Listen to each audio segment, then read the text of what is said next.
waxtaan alors lan la lay inspiré tey bu ñu gisee ne coow li bëri woon na ci diggante France dégage ne ñu jëlee fi base militaire bi alors aujourd'hui est-ce que le Sénégal peut se vraiment dem sans la France. Sénégal mënul dem sans la France, ça c'est sûr et certain. C'est évident parce que le Sénégal a besoin de parrain. C'est normal. Je pense que Diomaye, il faut saluer le fait que moom commencé na comprendre ni àdduna di doxee. waaw waaye nag daa neexul a défendre quoi loolu la Modou Fall doon wax. man je veux bien le défendre mais mënuma ndax damay bañ ko ma jàpp. ndax mais bu dee yow da ngay défendre président di ko waxal yu baax ñu jàppale yóbbu prison président bi neexul a défendre daa neexul a défendre de lu mu def nii France moom je pense bien que c'est le début en Bamba kii Kader dañoo commencé comprendre ne àdduna du ni ko waa ji yaakaaree. demeewul noonu la réalité du monde même. la réalité du monde xam nga nit mën nga taxawaalu mën nga foo mën nga nekk populiste wax li la neex. di tuumal ay gor. di saagalu ay nit. mais boo xasee ba jot le pouvoir war nga jël manteau boobu teg ko ne incarner le pouvoir incarner la république. D'ailleurs c'est la première fois que suñu président de la république génn def autant de temps à l'extérieur loolu gëj na am fii de li Bassirou def nii beaucoup ne le prêtent pas attention. Si bëggoon naa si ñu ñoo def ci taxaw parce que presque 15 jours un président de la république qui s'absente. Voilà ci dëkkam loolu aussi. Heureusement que tu as fait le constat. Bien sûr j'ai fait le constat. C'est une première fois un président de la république. génn bu yàggee ni et puis mu génn ci période boo xam ne mais Sénégal mu ngi traverser une crise extraordinaire mooy ndox mi. inondation yi. Touba tey je regardais en live mais c'est comme si ndox mi bougéwul doon yota. donte le ministre de l'intérieur mu nga woon ca Matam doon am présider benn rencontre parce que gis nañ ne code d'alerte bi daf ko dépassé. waaw très bien. fleuve bi. Donc ça va être un second problème. Oui. Si le fleuve se déverse maanaam bu ndox mi commencé déborder di dugg ci tool yi ci kër yi. mais avant loolu président de la république di tukki def presque 2 semaines à l'extérieur. sa réew di traverser crise boo xam ne malgré que ñoom bu ñuy nekk opposition lu ñu daan wax ci inondation musuñu dund li ñu dund ni te ndox mi tawagul lu ñuy xaar ci moom te dëgg-dëgg bu wàccee musiba day am lu météo annoncé maanaam tawagul 20% bi sa capitale nekk sous les eaux Touba nekk ci biir ndox mi Kolda Tambacounda Kaolack mu nekk mais Saint-Louis mu nekk une situation sans précédent président de la République nekk Chine di dund loolu en direct parce que ñoom ñëpp ils sont dans les réseaux sociaux deful benn communiqué pour masawu askanu Sénégal pour wax leen ne maa ngi gis li ngeen di dund pour rassurer leen ne leen l'État va déployer les moyens. def na communiqué. non félicité na Abass Fall. waaw boobu loolu laay wax. mais je parle des inondations nit ñi nekk ci jafe-jafe.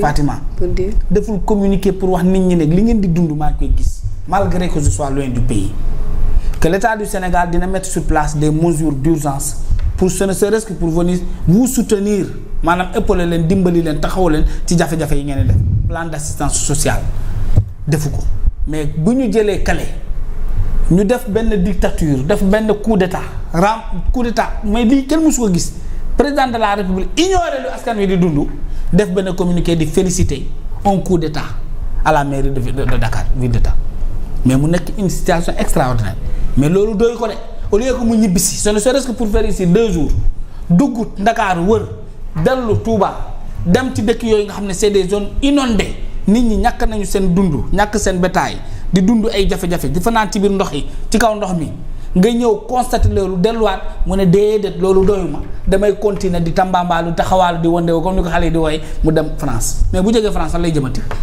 est-ce que moom bëgg na ñëwaat ci réew mu fekk fi jafe-jafe yi on ne fuit pas un problème on l'affronte maintenant dem France bii ça révèle beaucoup de choses xam nga ñun dañoo bari tàppale wax bu bari te mënuñu loolu mooy dégg gis nga le pouvoir là manoo amoo compétence amoo savoir amoo partenaire yow comment est-ce que tu vas changer ce pays? Ce monde est ouvert, il est interconnecté. On ne peut pas construire un monde en étant dehors du monde. Il faut rester sur cette terre. Fii ngay toog liggéey réew mi fii mu dem France ak lu ñuy wax France yëpp tey nga toog ak Bassirou Diomaye Faye ak Emmanuel Macron di préparer la venue du superpuissant premier ministre nga dem bi nga fa ne c'est fortuit déedéet day wax Emmanuel Macron ngir yàlla ak yonent bi bu fi ñëwee bul humilier parce que Emmanuel Macron day humilier de. yooyu tamit ak Cheikh dëgg nga fi. non mais sérieux. non attention diplomatie moom lay dox nii day dem préparer le terrain ne ko sëñ bi waa ji bu fi ñëwee ngir yàlla ak yonent bi lu mu daan wax yëpp fàtte ko koo opposant la ko. Cheikh dëgg mu naan ko sëñ bi dem France bi ñun ñëpp xam nañ ni. Cheikh dëgg nga fi non mais noonu lay demee. Quel est l'enjeu qui amène Bassirou Diomaye Faye en France mais Ousmane Sonko day dem na ko préparer fi mu dem. moom wax na ko di moom le premier président de la République dans son communiqué aujourd'hui sur la page moo wax li may wax nii nee na nous allons échanger préparer l'arrivée de premier ministre ici. maa moo ko dem la lire page Facebook. il dit que je suis venu préparer la venue de l'équipe gouvernementale lan la koy wax lan lay préparer foofu bu dee ñun gis nañu président dem na Turquie. premier ministre demande signé waat lu mu signé woon kon moom président de la république amul doolay préparer premier ministre Ousmane Sonko am na sa délégation nécessaire lu mu ciy préparer da koy wax ne xoolal njuumte bi ñu daan def yëpp di la ko wax sëñ bi comme yaay patron bi fu mu toll nii baal ñu bu ñu ñëwee accueillir ko accueil bu baax bu ko yóbbu sans Élysée parce que sans Élysée moom ak artistes yi ñooy dem foofu man de musuma gis chef de gouvernement délégation gouvernementale di dem France ñu la yóbbu ay sans Élysée ñu la yóbbu Bercy autant pour moi ñu la yóbbu Bercy. Bercy kay foofu kay soirée lañ fa am ay joué terrain la stade la xaw ma lu mu doon.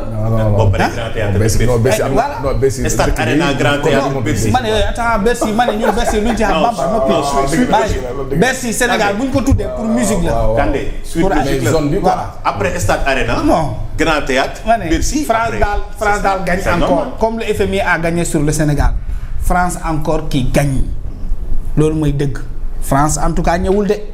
France mu ngi toog fu mu daan toog di déglu bi nga waxee France da ngay dem France nee na maa la gën a yàkkamti joone ma samay armée bi nga waxee France da ngay dégager France ne ko amul benn problème je récupère mes terrains France ne put waaye yow léegi yaa dégager France looy wuti France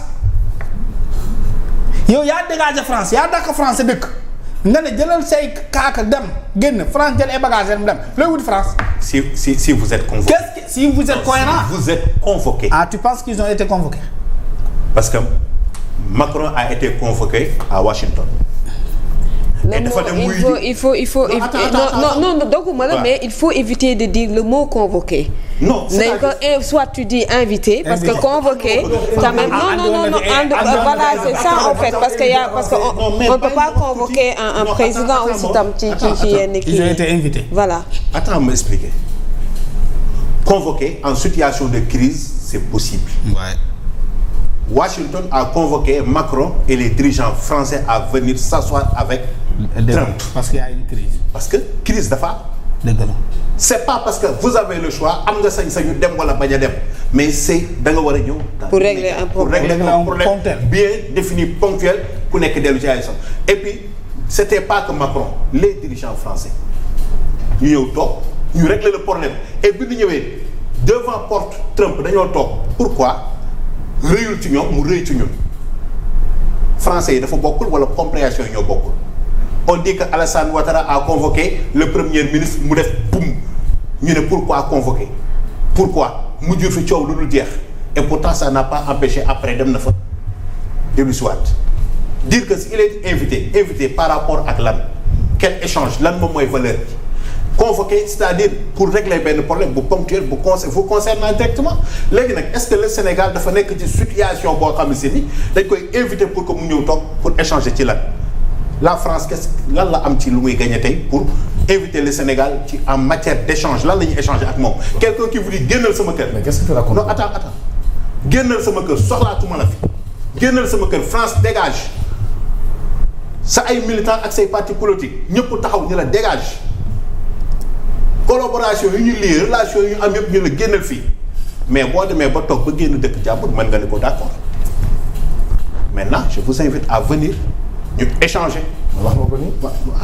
ñu échanger. Bamba bàyyi ko mu terminer après les vraies questions yi topp ci logique gu ma war a mën a quitter sa réew mais yow à retour est-ce que xam nga lan moo ñu lié. lan moo ñu lié ak France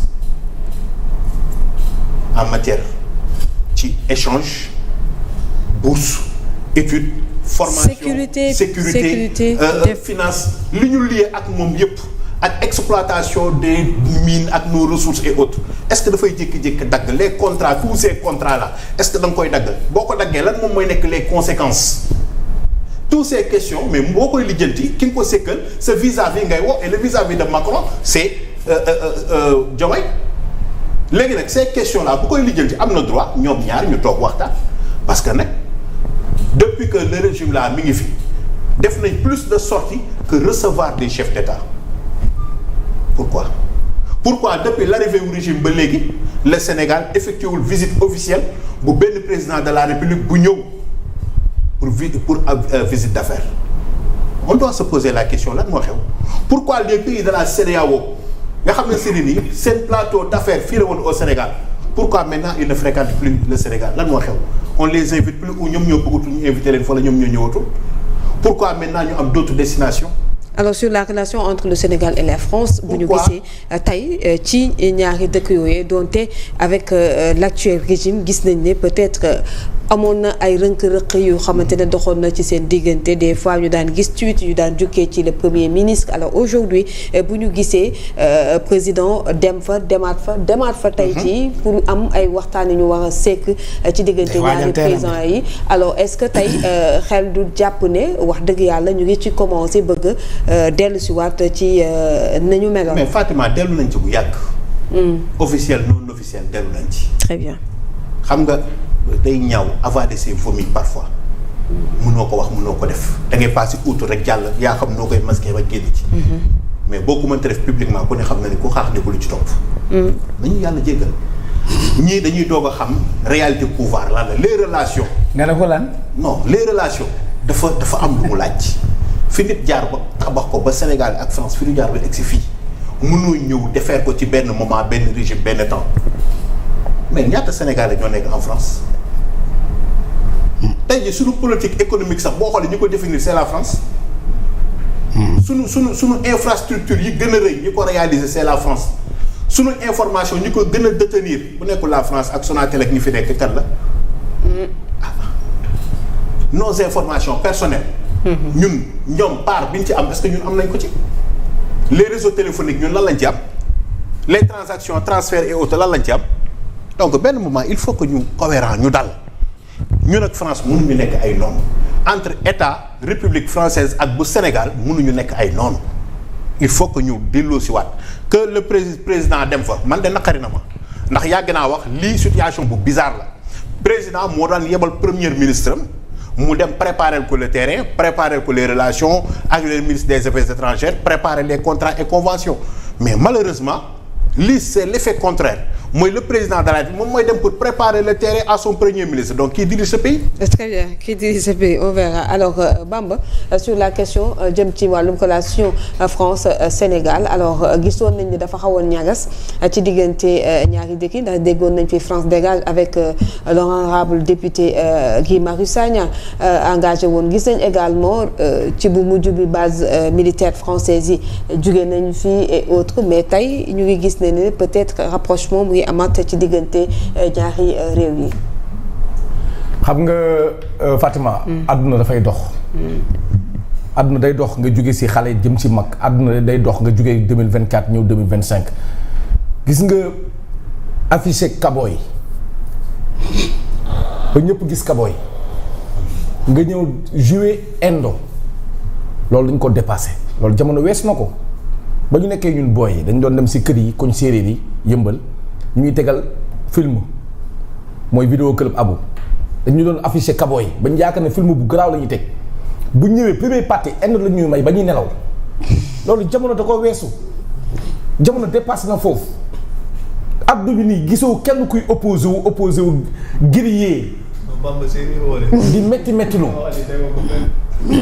kenn benn grand bu Baros. waaw Baros. waaw doomu suñu benn grand li nga wax ni moo yoroon cinéma ba ci. waaw li nga wax nii dafa non dañu doon tegal aussi. Baros moo